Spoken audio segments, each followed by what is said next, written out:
Yes, we are ready to go. We're ready to go, Maharaj. Okay. Steady and ready. Om Jnana Tamarandasya Jnananjana Shalakaya Chakshurun Militam Yena Tasmai Sri Gurave Namaha. I was born in the darkest ignorance. My spiritual master opened my eyes with the torch of knowledge. I offer my respectful obeisance unto him. Srila Prabhupada ki Jai. Okay, I hope everyone's had a good week, and like I have, and I won't get into the details of that, other than that I just came from the lake. I had a good swim. We're having a fantastic summer here in Eastern Canada, at least. Lots of sun, bit of rain here and there. You know, lake water is good. Nice. It's what I need. Okay, so we are looking at chapter 2, and I just want to ask you, anybody who's with us right now, are you happy with the way that we're plodding along? Is it at a good speed? Do you have enough time to absorb what we're saying? And do you have enough time to absorb, think about what's being said, and if there's anything amiss, you can let me know. Are we doing okay? Would you like us to read each verse and then explain it a little bit more in depth? Yes, Maharaj. Then we'll do that. Okay. Good. And I have the verse right here before me. So we're looking at, why don't we just go back to 31:38? It's we'll do a little bit of a review of last week. And because it's all on the same topic, honor and dishonor of a warrior. We can start at 31. That's where it basically starts from. And we will just kayak along, as best we can here at a reasonable pace. I was wondering if Mandalaram was there. He's been very dedicated. No, I don't. I mean, it could be because of me. I posted in Facebook only very late today, so I usually do it the day before, but yeah, that's always best. He might call in though. Okay, so we're at chapter 2, contents of the Gita summarized, text 31 to 38. Okay, 31 reads, considering your specific duty as a Kshatriya, you should know that there's no better engagement for you than fighting on religious principles. And so there is no need for hesitation. So we touched on some of these verses last week, but it's okay. We'll recapitulate a little bit. Okay, so Krishna was giving the philosophical reasons why Arjuna should fight. He was talking specifically about, hey, some people will perish, but their bodies will perish, and but they won't perish. The soul persists, life after life, correct? So now Krishna's coming from a different angle. And just like when Vasudeva was trying to convince Kamsa, leave your sister alone. First of all, he was getting philosophical and saying, we are eternal. Why are you so afraid of death? You're not that body, and so on. Then he said, listen, it doesn't look very good for you or your reputation. What will people say? Trying to kill a woman on her wedding day, and she happens to be your sister. 3 strikes against Kamsa. 3 big ones. So appealing to his sense of reputation. And that's what is being addressed here from 31 to 38. right here he's saying, you were trained as a Kshatriya.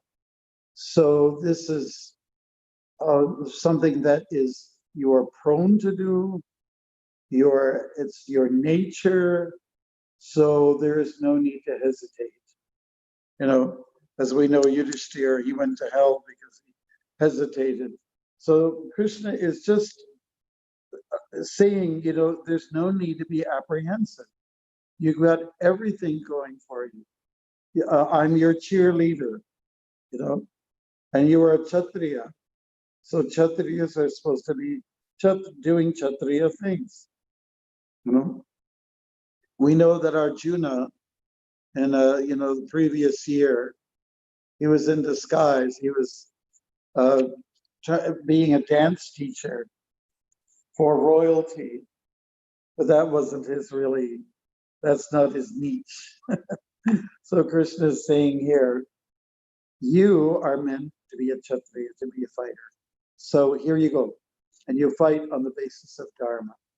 Text 32, O Partha, happy are the Kshatriyas to whom such fighting opportunities come unsought, opening for them the doors of the heavenly planets. So a couple of major points.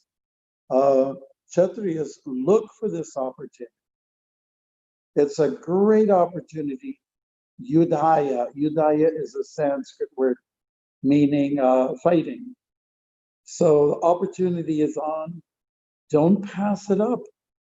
It's not only is this natural for you, but you're trained in every way to deal with these matters. Not everybody is.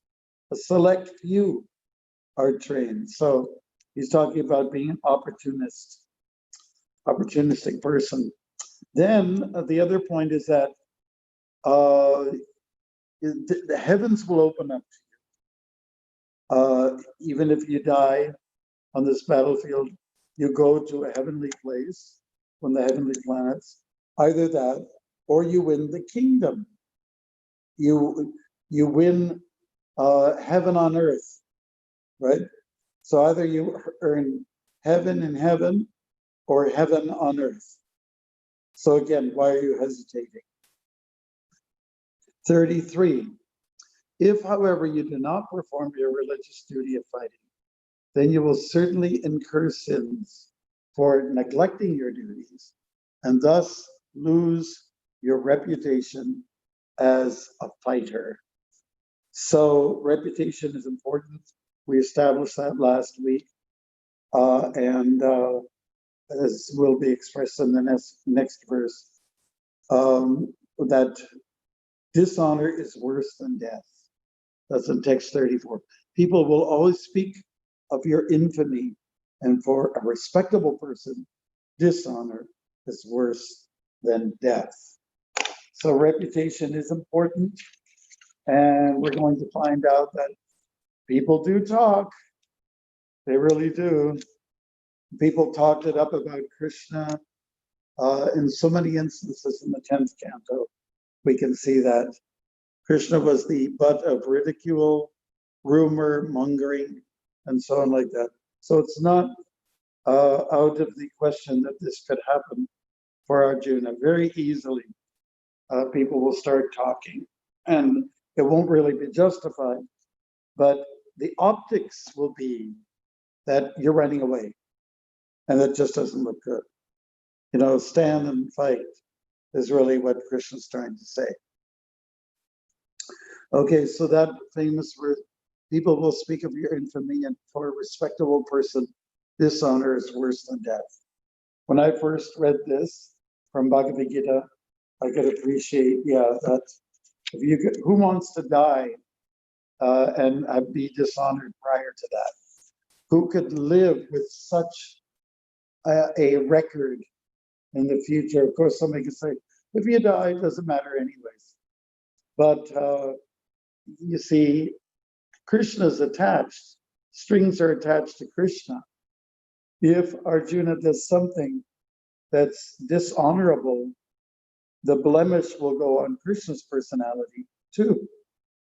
So you always have to think about the people around you It's not that you can just make a random decision and say, I'm going to do what I want, you know. But it might hurt other people if you just do what you want. Remember, we're part of a community, and it was an illustrious community, the Pandavas, members of the outer dynasty. So don't put them in shame, because you can't separate what your actions are to your affiliates, and your affiliates are your family members. So if you do something that brings shame to the family, there's nothing actually worse, isn't it? Does everybody agree with me? Okay, text 35. The great generals who have highly esteemed your name and fame will think that you have left the battlefield out of fear only, and thus they will consider you insignificant. Okay, so references given here to great generals. I would say Krishna's not just referring to the generals on the other side, but also on his side, the Pandava side. They will very much frown down on you. Your own men, your own leaders will consider you a coward. Coward, that's C-O-W-A-R-D, and not a cowherd, C-O-W-H-E-R-D. There's all difference there. So that's 35. And fear, fear is something people don't want. It's not what a Kshatriya wants to dabble with. A Kshatriya is one who's fearless and wants to forge ahead with bravado, with courage and so on like that. So we have text 36. Your enemies will describe you in many unkind words and scorn your ability. What could be more painful for you? We talked about this verse last week, and how Krishna is bringing up the question, this would be too much for you to handle. So your friends, your enemies will ridicule you. What's left in this world is only friend or foe. So you don't want the whole world to be barking at your heels. Okay, so now let's look at 37. Yeah, 37. O son of Kunti, either you will be killed on the battlefield and attain the heavenly planets, or you will conquer and enjoy the earthly kingdom. Therefore, get up with determination and fight. Sanskrit word again is yudhaya, to fight. That is your obligation. So here's the deal. It's a win-win situation. If you die on the battlefield because you're doing it on the basis of spiritual values, dharmic values, if you die on the battlefield, you go to the heavenly kingdom. And let's say if you don't die and you conquer over and rule, you will have heaven on earth. So those are some things for him to consider. And therefore he keeps saying the same word. So therefore fight. Don't just sit there. Don't hesitate. And to do so with determination. Dhriti. This is a Sanskrit word that refers to having lots of, focus. Then we have 38. Verse 30, do thou fight for the sake of fighting without considering happiness or distress, loss or gain, victory or defeat, or by doing so, you shall never incur sin. So here Krishna is giving a hint to Arjuna that the way you have to carry on with your business is to not consider the results so much. He's, telling Arjuna that it is time now to look at carrying on in life in a detached frame of mind. So if fighting is what's called for, that's what you're going to do. If it's time to cook for everybody and have a big feast, then that's what you do it. And you would do it in a detached frame of mind. And you just put your best foot forward. Again, not considering happiness or distress, fame or infamy, just do your job. Yeah. And if you do that, you will not incur sin. You will not. As Arjuna was talking about earlier on, he was saying, well, if we go on and destroy family traditions, we will dwell always in hell. There will be sin. So Krishna's clarifying it. He's saying, you have to understand where sin comes from. It comes from not being dutiful. Does anybody have any questions so far? Okay, so that brings us to the point of the next section of verses, which I'm putting under the heading freedom. Okay, so it's a little bit different now. Krishna's drawing to conclusion. I've described to you this knowledge through analytical study. Now listen as I explain it in terms of working without fruitive results. Krishna's already hinting at that. O son of Pritha, when you act in such knowledge, you can free yourself from the bondage of work. The problem in the modern day and age is that everybody's so result driven. And it's not that it's totally bad. It's rajas. It's mode of passion. It's definitely a whole lot better than ignorance, where you just don't care at all. Everything can fall apart, where you have no sense of dharma. So that's not what is being described here. Krishna is leading us to discussions about ritualistic activities, being absorbed in your results. So 39, thus far I've described this knowledge to you through analytical study. Now listen as I explain it in terms of working without fruitive results. We'll go to the next verse, 40. In this endeavor, there is no loss or diminution. Devotees love this verse, and a little advancement on this path can protect one from the most dangerous type of fear. So fear seems to be a common feature of living in a materialistic way of life. Arjuna is saying, work detached in a detached way. Do not consider loss or gain. But there is no loss by performing this task of fighting in a detached frame of mind. Okay, so this verse, let's see, I'm just trying to think of the sense. Nihabhikramanashasti pratyabhayo nivejite swalpamapyasya dharmasya trayate mahato bhayat. This verse then talks about there's no loss and there's only gain.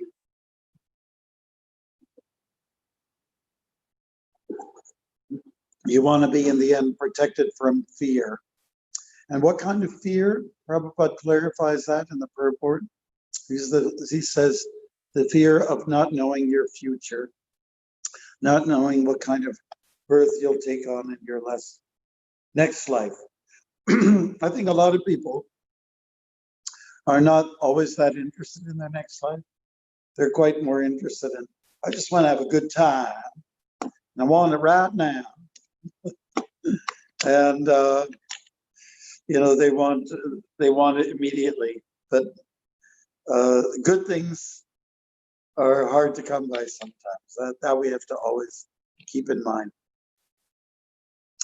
Text 41 is also a favorite verse or famous one for devotees. Let's have a look at it.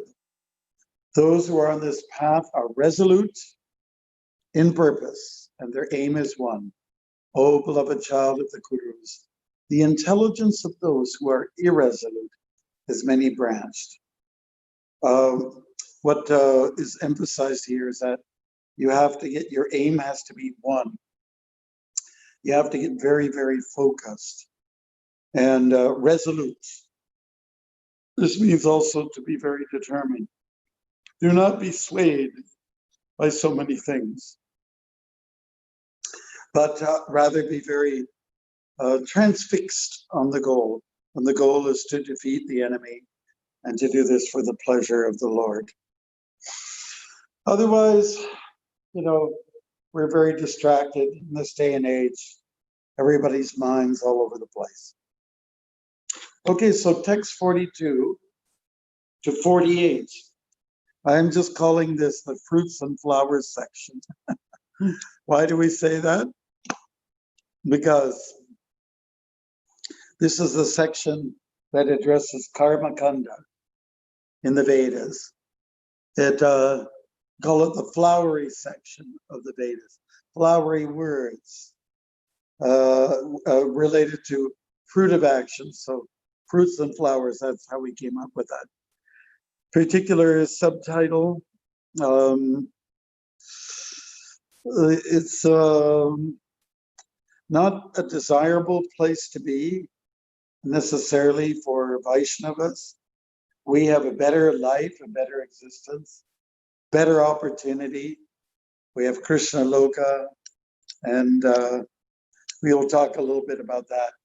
Actually, chapter 7 from the Gita does address it quite strongly. If you simply do things for the demigods, it's great. They will give you some reward.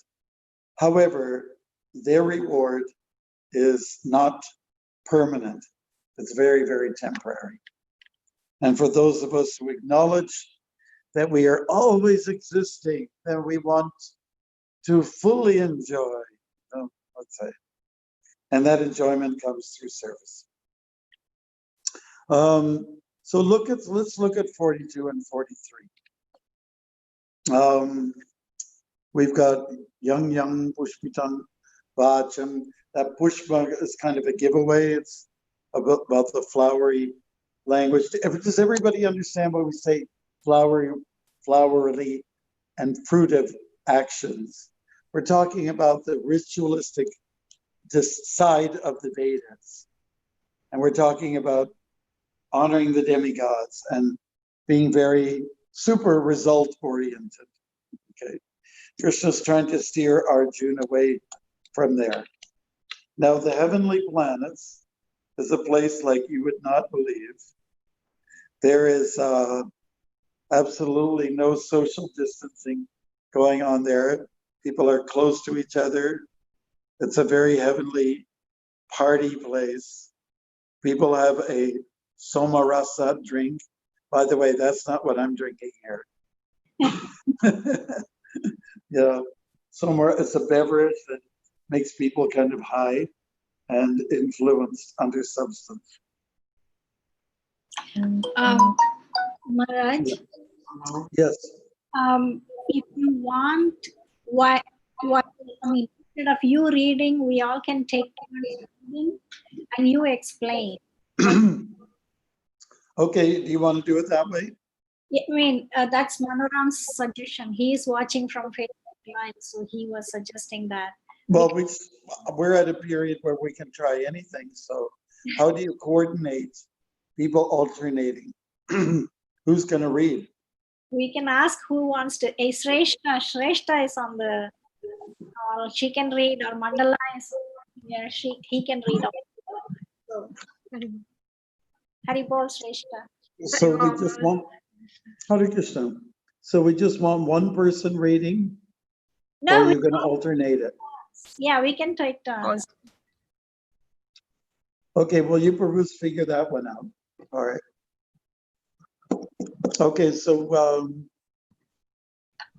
the special feature, looking at this verse here, special feature is that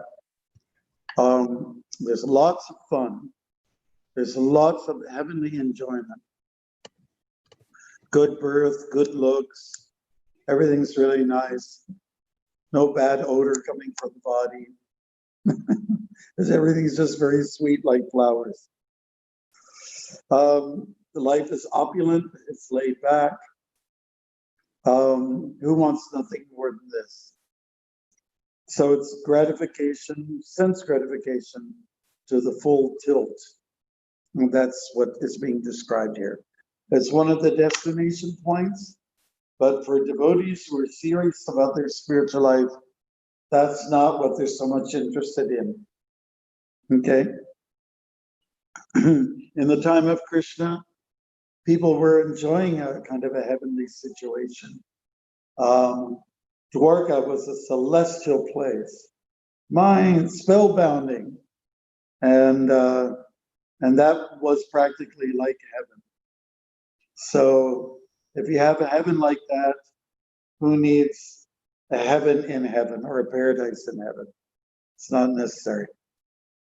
Okay, so that was 42, 43 we looked at. Let's go to the next one, which is 44. So someone's going to read this? Shrestha. Okay, the Sanskrit or the translation? Translation. Okay. In the minds of those who are too attached to sense enjoyment and material opulence, and who are bewildered by such things, resolute determination for devotional service to the Supreme Lord does not take place. Right. So if we live in opulence, Aishwarya, and in a heavenly position, there are so many distractions, and it's then very hard to get focused and to be determined. So to be successful in spiritual life, a certain level of determination is required. So to our detriment, if we follow our senses and just go for sense gratification pursuits, we will not get our desired results, which is to be Krishna conscious. So that's why the ritual side of the Vedas are discouraged for those who are really serious about spiritual life. Now, not everybody has a desire to be fully God conscious or self-realized. Some people just want to stick around in their world of pleasures, and there's nothing we can do to sometimes change them. We can try to convince them, but their senses are still high-powered, and they still want to make lots of contacts with sense objects. So what can we do? At least in the Vedic times, people were following Karmakanda. They believed in Vishnu. They believed in Krishna, which is a little bit different from our secular world today, where you don't really have to believe in a God, you just have to have fun. Anyways, we'd say that's very short-sighted. Okay. So now let's go to the main point about 44. Let me jump back again. It's determination. It's very important. And that means you have to stay away from all these sense objects, okay? Or at least be moderate in your dealing with them. All right, so text 45. Traigunya Vishya Veda, Nishtraigunya Bavarajana. So the Vedas that we're all familiar with, at least we know the Bhagavatam, we know the Bhagavad Gita, we know the story of the Mahabharata, some of the Puranas, and Upanishads, and so on and so forth. basically, most of the Vedas deal with the Sattvagun, the Rajagun, Tamagun. They're there to lock you in into a beautiful cultural experience. But the lifestyles fall into the category of Tamagun and Rajagun, which is the mode of passion, and Sattvagun, which is the mode of goodness.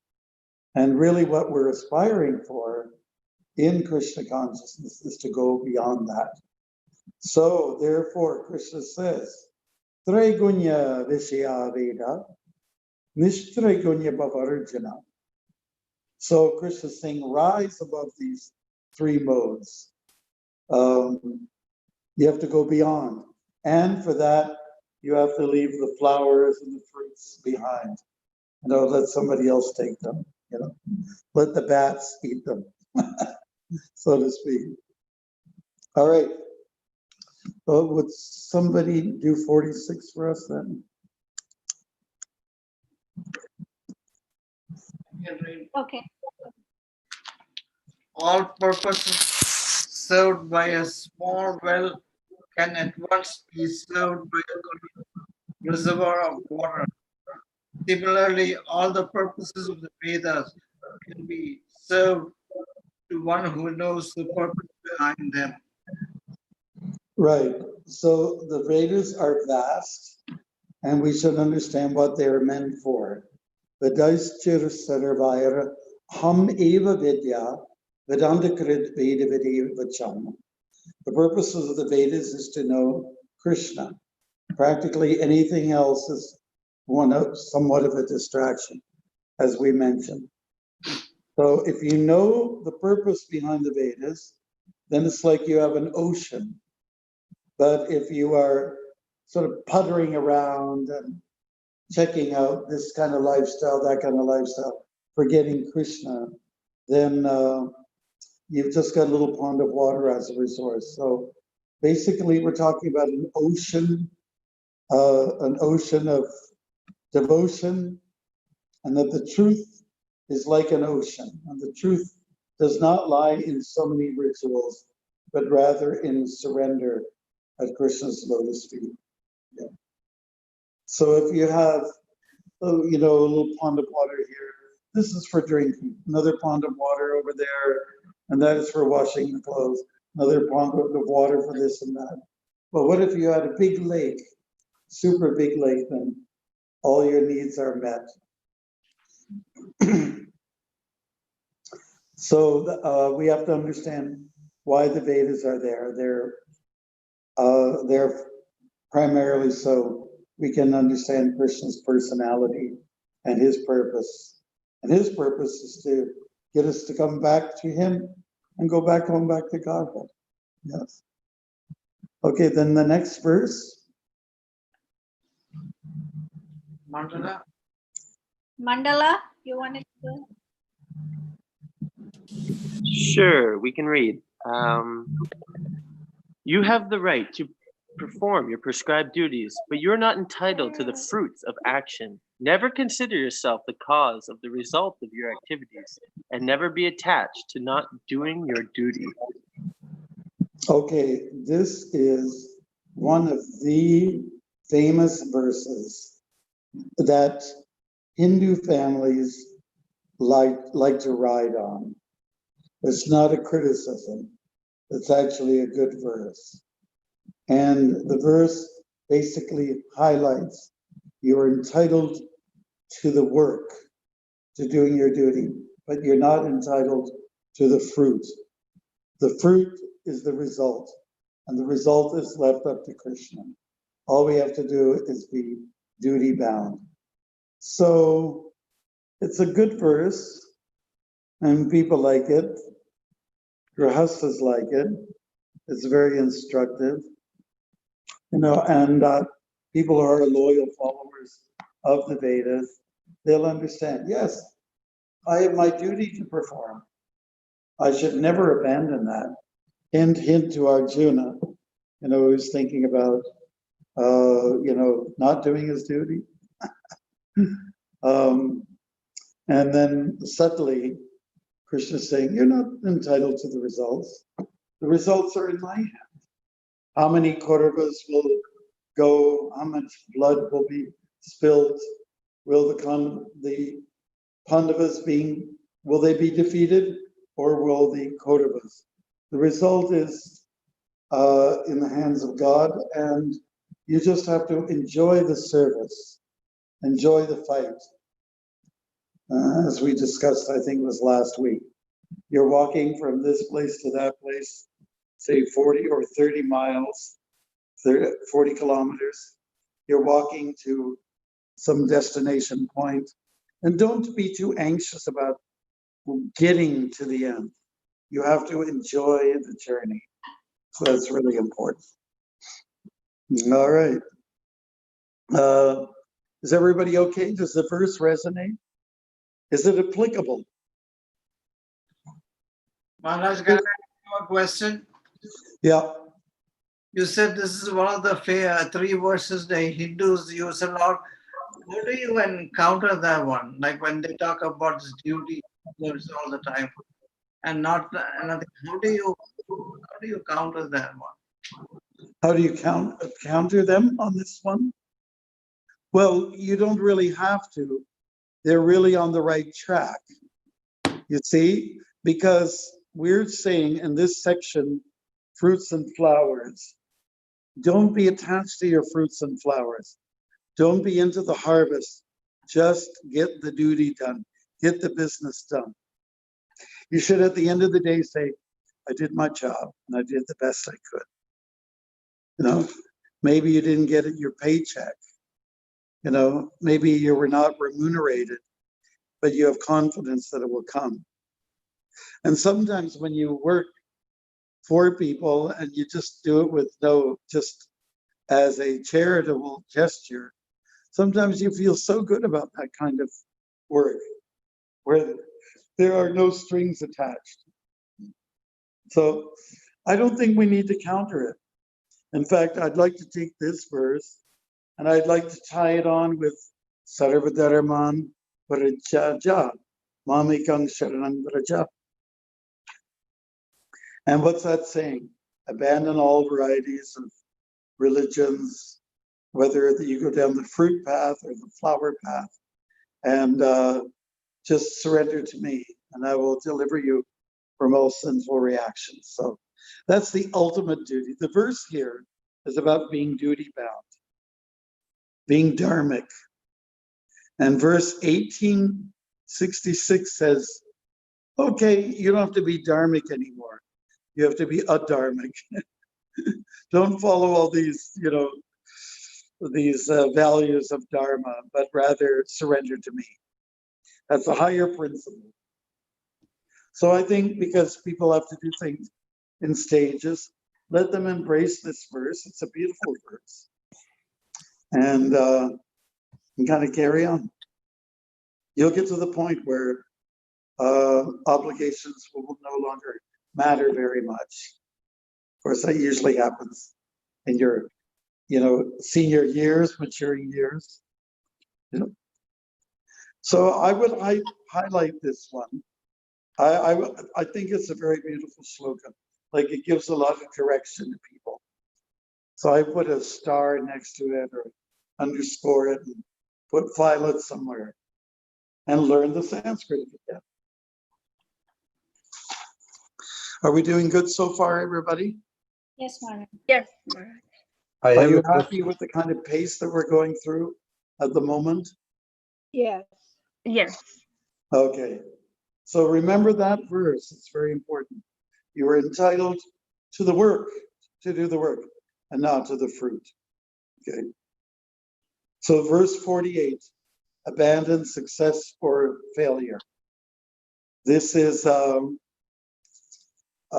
another statement clearly defying working for fruit of results. Now, it doesn't mean that devotees don't want to be successful. If you're raising a child or two, you want to be able to say to them, you want to be able to deliver, give them what they need. So there has to be a little push for some kind of results. But when we're talking about results, it's always excessive. People are going to push themselves to get more out of it all than maybe they deserve. I think that's a very common thing. Now, I've never gone to a gambling casino, but people are feeling, in general, I see in the pop culture, they're saying, I want more. And if they make a win, I want more and more. It just keeps, there's no end to it. You know? So we don't want those kind of results. We want to learn detachment. Some people learn, they win really big, you know, at gambling, but then they lose it all within 1 year. So they have to learn detachment real fast. So one of the key words here, we'll find it verse 48, and that is called yoga. Has anybody, have we read it yet? No, we haven't. So who's the next person to read this shloka? Govinda Prabhu, do you want to go? Govinda, Govinda. I do not wish to fight. Govinda, Govinda. I do not think it's right. Okay, go ahead. What number is that? Here, it's on the screen. It's 48. 48. Perform your duty equipoised, O Arjuna, abandoning all attachment to success or failure. Such equanimity is called yoga. Mm-hmm. Good. So I think that in the modern age, people need a little clarification. The definition on what is yoga, it's very, very misunderstood.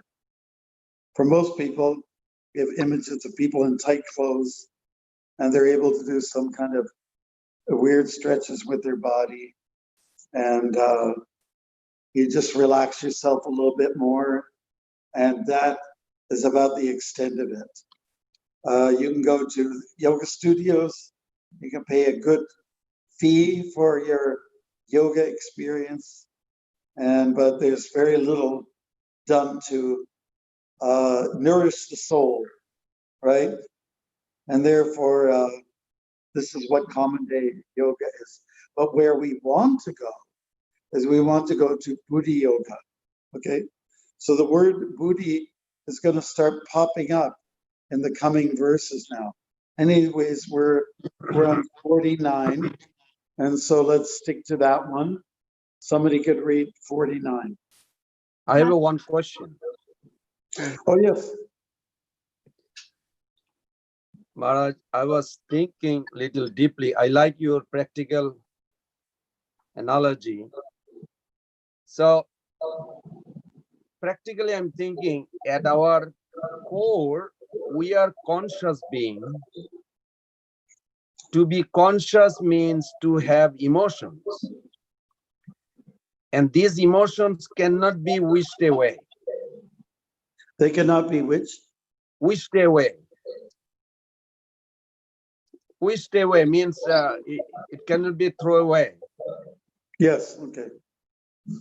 So difference between attachment or aversion or renunciation and devotion is based on the direction of our emotion, what I see that. Sure.